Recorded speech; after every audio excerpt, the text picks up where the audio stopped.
58వ అధ్యాయం చదివితే అక్కడ దేవునికి ఇష్టమైన ఉపవాసం ఒకటి ఉంది. అక్కడ చాలామంది ఉపవాసాలు చేస్తున్నారు ప్రపంచంలో.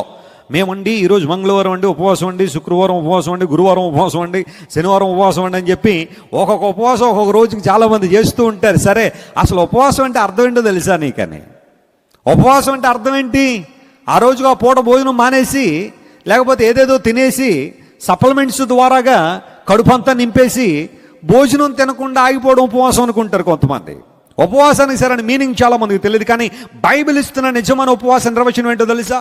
అంటే భోజనం మానేసి ప్రార్థన చేయొద్దని అంటల్లా. నేను ఆ ఉపవాసం గురించి కాదు, కానీ దేవుడు మాట్లాడుతున్న ఉపవాసం ఏంటంటే యెషయా గ్రంథం 58వ అధ్యాయంలో ఒక చక్కని మాట దేవుడు రాస్తున్నాడు. చూడండి, 58వ అధ్యాయం 7వ వచనం నుండి కొన్ని మాటలు చదవండి.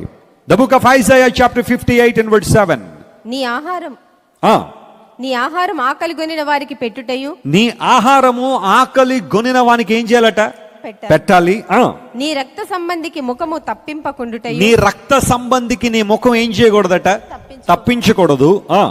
దిక్కుమాలిన బీదలను నీ ఇంట చేర్చుకొనుటయు. కొన్నిసార్లు నీ ఇంట చేర్చుకోవాల్సి వచ్చినప్పుడు కూడా నువ్వు వెనుకాడకూడదట. వస్త్రహీనుడు నీకు కనబడినప్పుడు, వస్త్రం లేని వాడు ఎవడైనా కనబడితే ఆయనకి ఏమివ్వాలి? వస్త్రములు ఇచ్చుటయు. ఇదే కదా నాకు ఇష్టమైన ఉపవాసము. దేవునికి ఇష్టమైన ఉపవాసం ఏంటంటే డౌన్లోడ్ మోజ్.